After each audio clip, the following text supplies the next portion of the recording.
জেনেব, আমার মনে হয় তোমার বাবাকে একবার কাছে হসপিটাল থেকে চেক আপ করিয়ে আনা উচিত। ওনার কোনো অসুবিধা হবে না।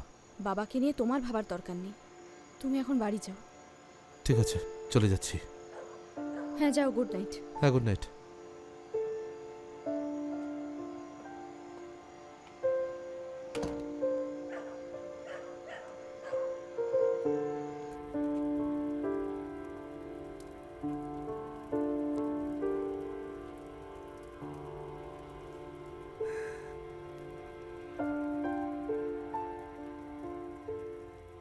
বাবা, তুমি আমায় কেন বলোনি তোমার হার্ট অ্যাটাক হয়েছিল? সেলচুক না থাকলে তো জানতেই পারতাম না। তুই দুশ্চিন্তা করতি, এমনিতেই বাড়ি থাকিস না, তাই তোকে দুশ্চিন্তায় ফেলতে চাইনি। তুমি আর এখানে কাজ করবে না, আমরা এখান থেকে চলে যাব। কি যেন কিছুক্ষণ আগে চিৎকার করে বলছিল আমি এখান থেকে কোথাও যাব না। সে যা হয়েছে ভুলে যাও। আমার ইচ্ছে হলে থাকবো, ইচ্ছে হলে যাব। আলী হিকমতের ইশারায় নাচবো না।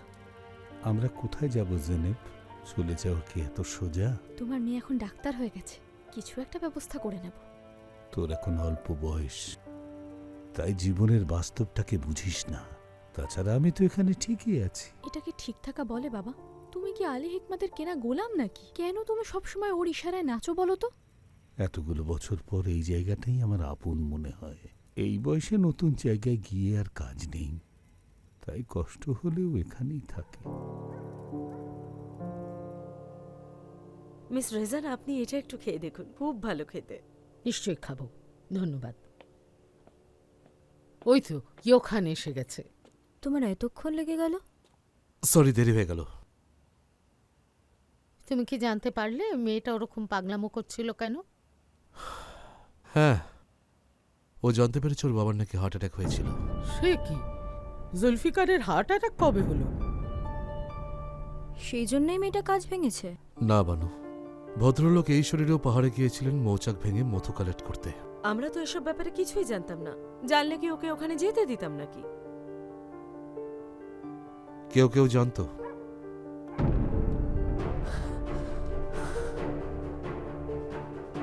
খাবারটা শেষ করা যাক। আচ্ছা, আমরা এখন একটু অন্য কিছু নিয়ে আলোচনা করি। বানু কিন্তু আজ আমাদের একটা সুখবর দিল, তাই না? হ্যাঁ হ্যাঁ, ওদের এঙ্গেজমেন্টটা কবে হবে তাই ভাবছি। আমার মনে হয় আমাদের কোথাও একটা ভুল হচ্ছে। কোন ভুলের কথা বলছিস ওখান? আসলে মা, আমাদের তেমন কোনো প্ল্যানই নেই। ইয়োখান, তুমি? বানু, আমি সত্যিই জানি না এনগেজমেন্টের কথাটা কোত্থেকে উঠেছে। এই ব্যাপারে আমরা পরে না হয় কখনো আলোচনা করব, ঠিক আছে? হ্যাঁ ঈশ্বর, ভেবেছিলাম কত সাজগোজ করব। কিছু মনে করবেন না, আমার একটু দেরি হয়ে যাচ্ছে। না না মিস রেজান, প্লিজ বসুন। আপনি তো ফলগুলো খেলেনই না মিস রেজান। আজ রাতের মতো অনেক খাওয়া হয়ে গেছে, এখন আমরা বাড়ি যাব। বানো,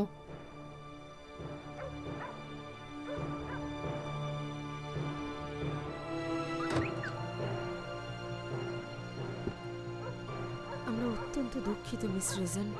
দুঃখিত হওয়াটাই স্বাভাবিক নয় কি? প্লিজ কিছু মনে করবেন না, আজ রাতের ব্যাপারটা প্লিজ ক্ষমা করে দেবেন। আশা করছি আবার দেখা হবে।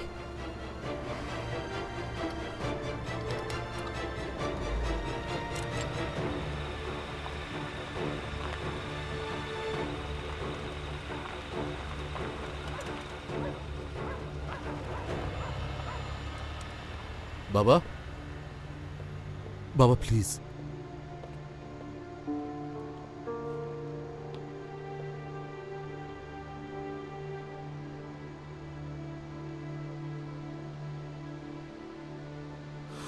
বাবা,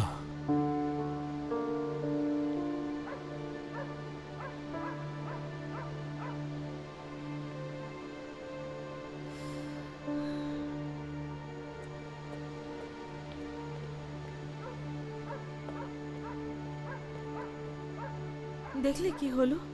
এখন আমরা কি করব বলো তো? আমারও মাথায় ঢুকছে না। এটুকু বুঝেছি ইয়োখান বানুকে বিয়ে করবে না।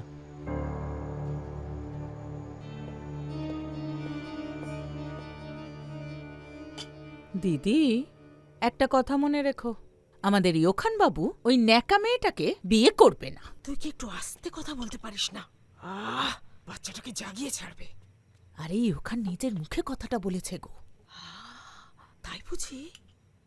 কিন্তু সত্যিটা আমি জানি, এর জন্য জেনেপি দায়ী। আমি ওকে খুব ভালো করে চিনি। কিছু একটা করেই ওখানকে নিজের জালে ফাঁসিয়েছে। ঈশ্বর না তোকে কোনোদিন অভিশাপ দেবেন, সারাক্ষণ জেনেপের নামে খারাপ কথা। তুমি জানো না দিদি, ওই মেয়েটা কত ধুরন্ধর। দুটো দিন পাহাড়ে, দুজনে একসাথে।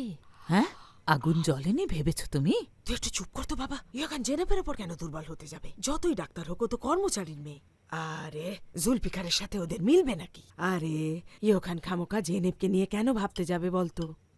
তুমি যাই বলো না কেন, ওই বজ্জাতটাকে কোনো ভরসা নেই। ওর চোখেই আমি দেখতে পাই একটা অসভ্য মেয়ে। গুলিজার, ঈশ্বরকে ভয় কর।